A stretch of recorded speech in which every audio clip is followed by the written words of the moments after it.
Hello everyone, this is Atul Mishra, lecturer in Mechanical Department of Praveen Patil College of Diploma Engineering and Technology. Okay, we are studying power plant engineering subject. In this subject, we are studying second chapter named as automobile transmission system. So in the video of this second chapter, we have seen how this transmission is going to be carried out and what are the components involved in that. So what are the components involved in that? So components are the flywheel, clutch, gearbox, propeller shaft, universal joints and slip joints. Then we are having differential, then axle, and then wheel. So in the previous video we have discussed about the clutch.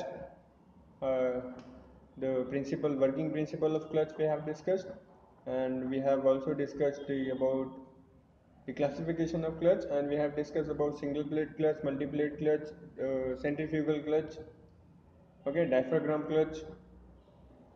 So in this video we are going to see different kind of gearboxes. Okay. What we are going to see in this video is function and necessity of gearbox. Then we are going to see manual transmission, classification of gearbox, construction and working of constant mesh and synchro mesh gearbox with power flow diagram. Okay. So why this gearbox is required? So gearbox is a component through which we are going to select, or we are going to decide whether we want more speed or whether we want more power. Okay. Okay, when the vehicle is start from the steady position, at that particular instant we required more torque so as to move the vehicle from the steady position. But when it is continuously rotating, in that case what we required is more speed rather than more power.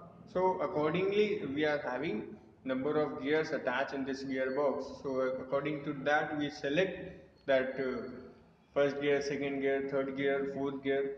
Okay. So from when we start to the first to fourth gear, so we are going to increase the speed, and when we start it from fourth to one gear, we are going to increase the power. Okay, means the torque. Now the function necessity of gearbox. So the transmission box, which is also known as the gearbox, is the second element of the powertrain in an automobile. It is used to change the speed and torque of the vehicle according to variety of road, okay, and the load condition. The transmission box changes the engine speed into torque when climbing hill and when the vehicle required. Sometimes it is known as torque converter. Main function of a gearbox is as follow: provide the torque needed to move the vehicle under a variety of road and load condition. It does this by changing the gear ratio between the engine crankshaft and the vehicle driving wheel. Second, be shifted into reverse so the vehicle can move backward. Be shifted into neutral for the starting the engine. Okay, so these are the main function of the gearbox, and these are the reason why we require gearbox. So in this gearbox also we are having number, or we can say different types of gearbox. So we are going to discuss about this three. That first one is sliding mesh gearbox, constant mesh gearbox, and synchro mesh gearbox. So let's see first. This is constant mesh gearbox. In constant mesh gearbox, the gears are continuously in contact. That's why it is called as constant mesh. Constant means the name itself given due to this reason, because all these the what you can say, the gears on the lay shaft and the gears on the main shaft are continuously in contact, or you can say in engaged position. Okay, what we can say, they are in continuously contact. And what are the gears on the lay shaft and the gears on the main shaft, they are in continuously in contact. That's why it is named as constant mesh gearbox. Okay, so let's see first the function, what are the components of this. So we are having engine shaft from the engine, then we are having, this is lay shaft, this is main shaft. Okay, and these are the number of gears. This is first gear, this is second gear, third gear, fourth gear, fifth gear, and this is reverse gear. For the reverse gear, we are having idler gears in it.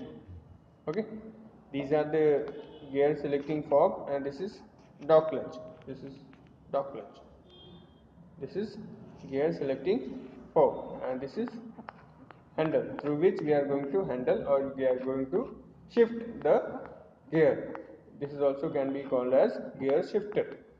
Okay, how this work? When we shift, suppose we are selecting the first gear, so this dog clutch is going to connect with this first gear, and the power is going to transmit it in this way.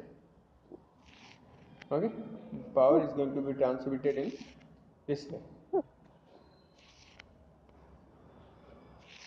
Okay, okay, when we want to select the second gear, then with the help of this we are going to select this dog, and we are going to select, or you can say we are going to this engage this dog with the second gear.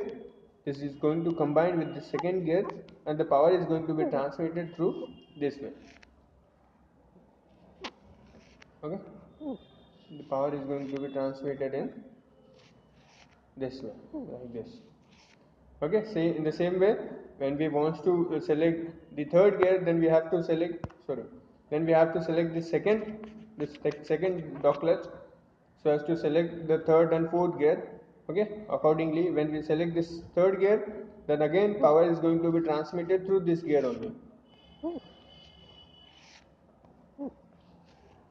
Okay, in the same way, when we want to select the fourth gear, then we shift this dog clutch to this fourth gear and engage with it, then the power is going to be transmitted in this way.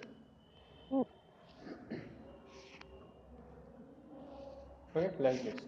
Again, when we want to select the fifth gear, then we select this third one dog clutch, then again we are going to engage that dog with this first gear, fifth gear, then again the power is going to be transmitted with this fifth gear, like this. This is how the power is going to be transmitted from fifth gear. Okay, when we want to select this reverse, then with the help of this we are going to select this reverse gear. When we select this reverse gear, the power is going to be transmitted in this. How we can get this reverse direction flow? With the help of this extra idler gears. With the help of this we are going to reverse the direction of rotation, so as to gain the, so as to move in the backward direction. Okay, this is how the constant mesh gearbox work.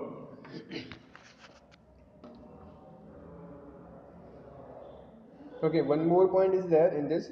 When we shift from first to fifth gear, we are going to increase the speed. So as we can see, we are having this shorter gear. This is okay. The size of gear, or you can say the number of teeth in the gears, are also going to be increased, so as to have the higher speed. Okay, when we want to have higher power, then in the reverse direction, this is the number of teeth are going to be decreased. When we go to fifth to 1, when we go to 1 to 5th, the speed is going to be increased. When we go 5th to 1, 5 to 1, then the power is going to be increased. Okay, this is synchronous gearbox. The gearbox is same, all the gears are going to be in engaged position as in the constant mesh gearbox. But the problem with this constant mesh gearbox is that we have to engage the gears with this dog clutch, at the particular instant the gear is also rotating. So at that point the cracking of gear, or you can say wear and tear of the gear, is more in that case of, in the case of constant mesh gearbox. But in the case of the synchronous gearbox, that problem is got sorted out with the help of this synchronizer. Yes, with the help of this synchronizer. Okay, what happened in this synchronizer? Let's first see all the components. So this is clutch, okay, for engaging and disengaging the power from the engine to the gearbox. Okay, then we are having blanking ring, then we are having gear dog teeth, then shifting fork, number of gears. This is counter shaft, this is main shaft, or you can say this is lead shaft, this is main shaft. Okay, and this reverse idler gears. Okay, so what happened in this synchronizer, when we shift, suppose when we are shifting this gear to this first gear, when we want to select the first gear, so what happened with this synchronizer, it first this is going to be synchronized the speed of this gear, because the gears are already rotating and we want to change the speed, okay, by selecting different gear. So first we have to synchronize the speed of that particular gear so that we can have a smooth gear changing. Okay, for the smooth gear changing purpose we require this synchronizer. So first this synchronizer get in contact with that particular gear, and due to friction, okay, due to friction the speed is going to be synchronized.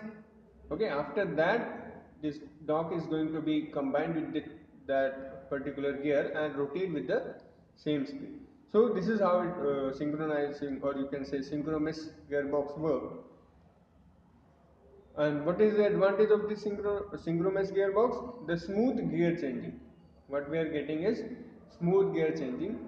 The gear teeth are not going to be damaged, okay, at all, because first we are synchronizing the speed. After that we are engaging in that particular gear, or we are selecting that particular gear. Okay, and rest of the function are same as that of constant mesh gearbox. This is how the power flow diagram of the gearbox. Okay, as we have discussed in the constant mesh gearbox, when we select the first gear, so power is going to be transmitted in this way.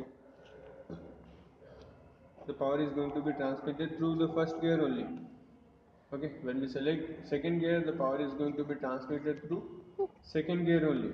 When we select third gear, the power is going to be transmitted through the second gear only. When we select fourth gear, then power is going to be transmitted through fourth gear. When we select fifth gear, the power is going to be transmitted through fifth gear.